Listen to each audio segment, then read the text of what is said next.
Hola, ¿qué tal? Bienvenidos a esta transmisión en vivo para Conectimed. En esta ocasión estará con nosotros el doctor Carlos Rodea, especialista en cancerología, miembro de la Asociación Mexicana para la Educación Médica, quien nos hablará sobre el cáncer de cérvix, diagnóstico, tratamientos y pronósticos. Y nuestra moderadora, la doctora Aymara García, médico general por la Universidad de Ciencias Médicas de Pinar del Río en Cuba. Muy buenas tardes, doctor Carlos Rodea. Bienvenido a Conectimed, esta sesión de video en vivo. Nos gustaría comenzar haciéndole preguntas sobre el cáncer cervicuterino. Perfecto. ¿Cuáles son los factores de riesgo más comúnmente asociados al desarrollo de cáncer cervicuterino? Bueno, pues los factores de riesgo están bien caracterizados. El factor principal de riesgo es haber tenido múltiples parejas sexuales sin protección. Sin protección me refiero a protección de tipo preservativo, ya sea para hombre o para mujer, pero sin preservativo. El tipo de relación sexual se incrementa, al igual que el VIH, se incrementa más si es por vía anorrectal que si es por vía vaginal. Y por otro lado también los factores de riesgo, bueno, pues son aparte de la cantidad de parejas sexuales sin protección, también, por ejemplo, pues se ha visto que el inicio de la vida sexual, también entre más corta sea el inicio de la vida sexual, entre más joven sea la mujer, mayor probabilidad de llegar a desarrollar alguna lesión premaligna o maligna, ¿no? Bien. Teniendo en cuenta la profilaxis primaria, ya contamos con vacunas que inmunizan sobre los virus oncolíticos más frecuentes y más potentes. ¿Qué vacunas cuenta México hoy por hoy y a qué edad se comienzan a vacunar? Sí, bueno, en México se cuenta con las tres marcas comerciales de vacuna. La única pequeña variante es ahí que los europeos tienen un tipo viral más que nosotros no tenemos en su presentación farmacológica de la vacuna, pero eso no tiene trascendencia porque realmente en México también está ya bien estudiado que la variante de tipo viral es muy importante para que la vacuna realmente tenga un efecto, puesto que si no se sabe, los recuerdo, los virus de papiloma humano, tenemos dentro de esos 120 aproximadamente tipos que se han, detectado. Tenemos los que son virus de alto grado, virus de grado intermedio y virus de bajo grado de probabilidad de transformación hacia un cáncer. Los más conocidos y los más agresivos son el virus en su variante 18, los cuales las vacunas que tenemos en México los incluyen. Por lo tanto, pues estaría protegida esa población que tuviese esos virus que se consideran los más agresivos o los de alto riesgo.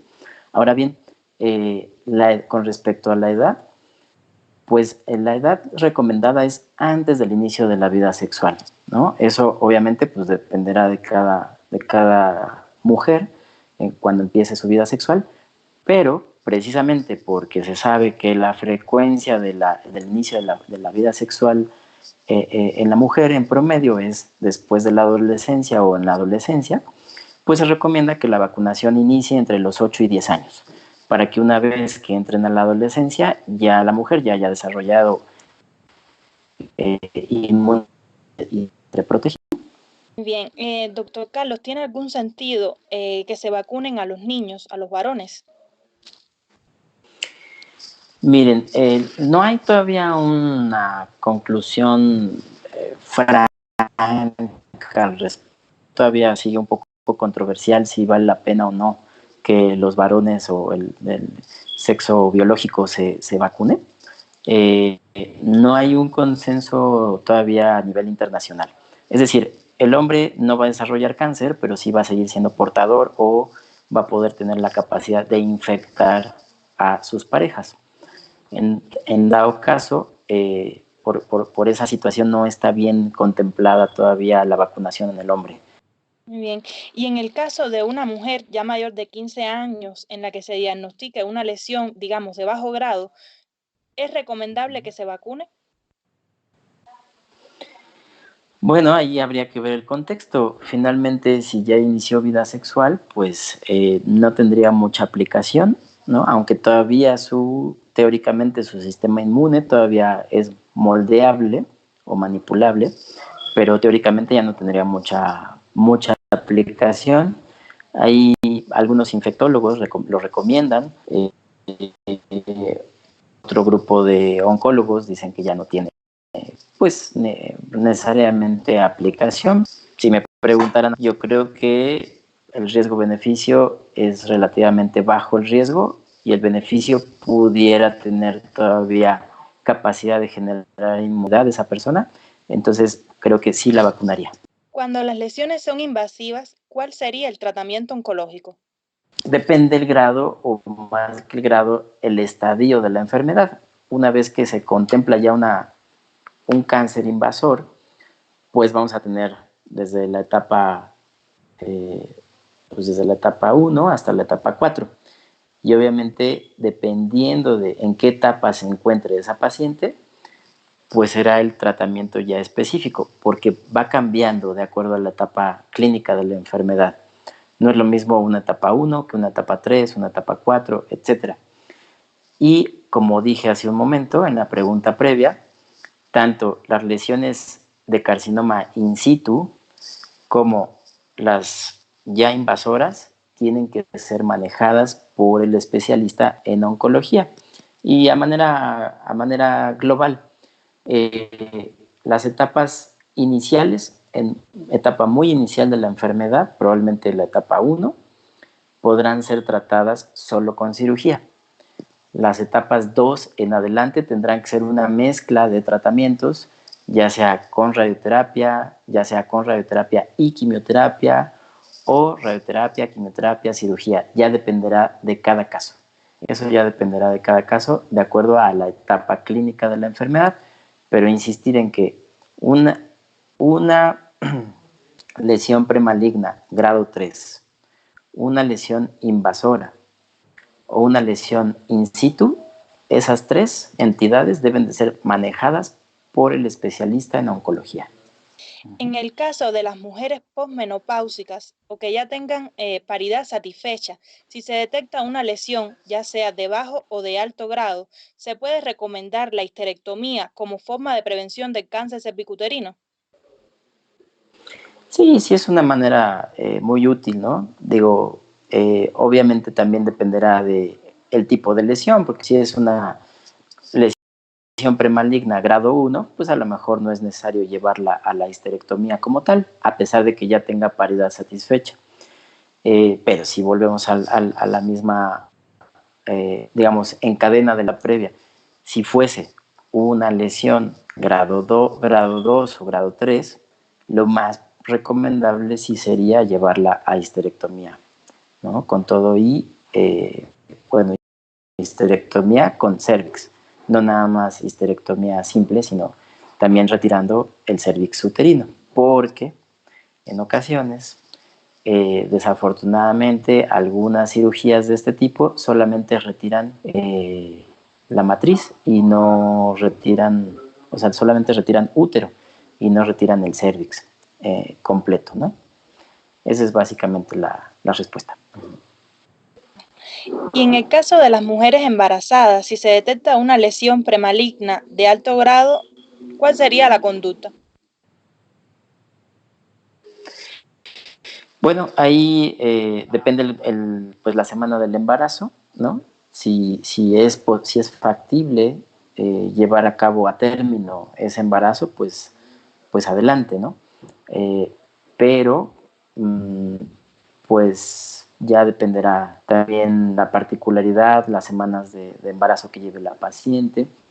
En términos generales, vamos a suponer que ya sea un embarazo que no puede ser interrumpido, pues entonces se trata de llevar a término ese producto, y posterior a ello, bueno, tendrá que ser no por vía del canal vaginal el parto, sino tendrá que ser cesárea, por la explicación que di al principio, de la alta probabilidad de transmisión del VPH, y pues habrá que también posteriormente darle seguimiento tanto a la madre como al bebé, ¿no? Ver que durante el embarazo haya evolucionado esa lesión premaligna ya a un in situ o uno invasor, porque por los cambios hormonales que hay durante el embarazo es frecuente que sí pueda acelerarse el proceso de transformación celular, ¿no?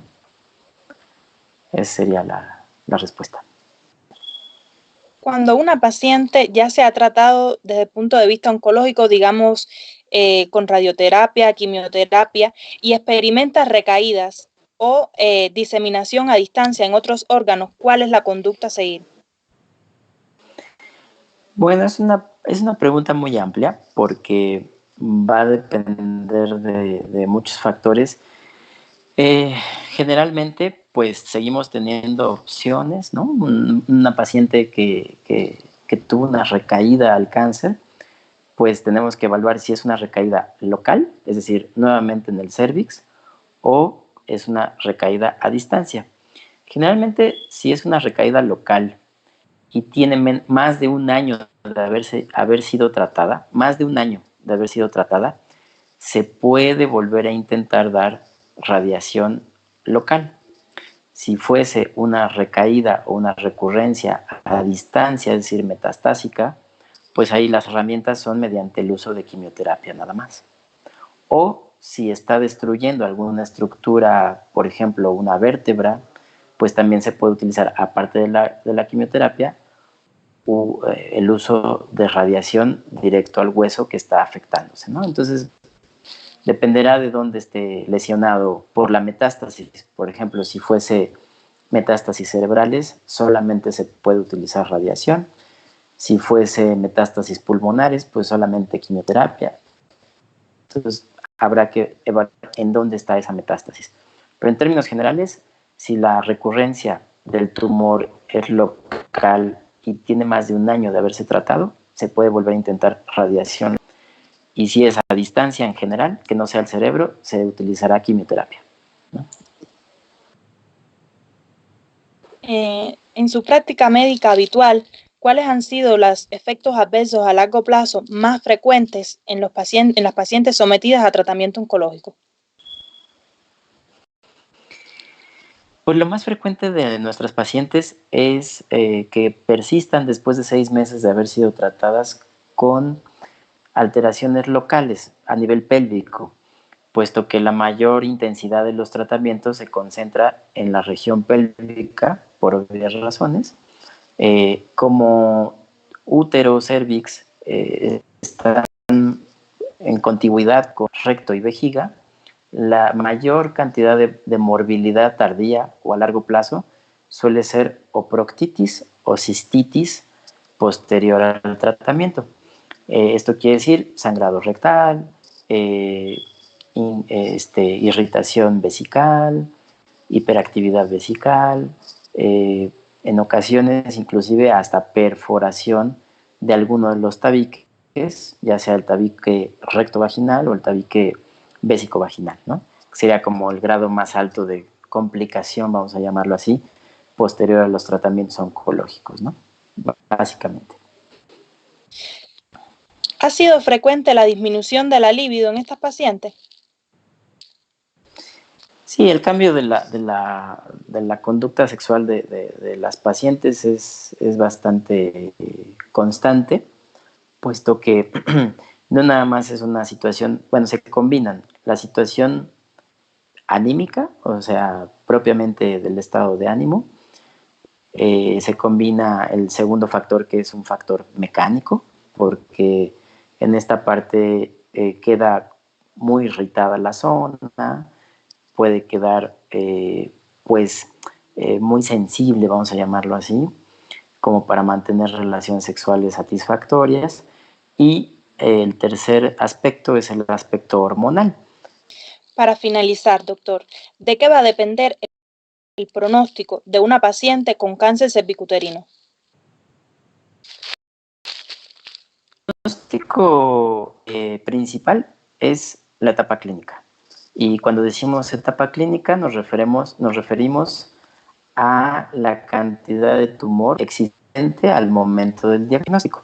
Es decir, pues entre mayor tumor es inversamente proporcional a la probabilidad de curación y por lo tanto de vida a mediano o largo plazo, y viceversa.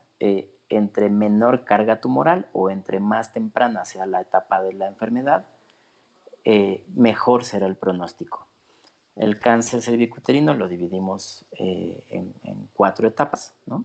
Quitando la etapa 0, que sería el cáncer in situ, pero ya el invasor se divide en 4 etapas que va en ascenso. La etapa 1 corresponde a una etapa donde hay poco tumor, y así hasta la etapa 4, donde ya el tumor dio metástasis a distancia.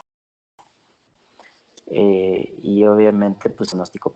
Hay otros pronósticos, pero ya son mucho más puntuales. Por ejemplo, si la paciente se mantuvo durante el tratamiento con mucha anemia, secundario al sangrado por el tumor, la edad de la paciente, se ha visto que mayores pacientes mayor pronóstico, tienen peor pronóstico, etcétera. Pero son pronósticos menores, pero el factor principal es la etapa clínica de la enfermedad. Okay. Muchas gracias, doctor. Todo por hoy. Pues muchas gracias a ustedes. Que esto sirva mucho para los compañeros y salud. Mucho. Agradecemos al doctor Carlos Rodea por su valiosa participación y por compartirnos sus conocimientos. Igualmente a la doctora Aymara García como moderadora en esta entrevista. También agradecemos a los profesionales de la salud por acompañarnos y los esperamos en la próxima transmisión de Conectimed en vivo.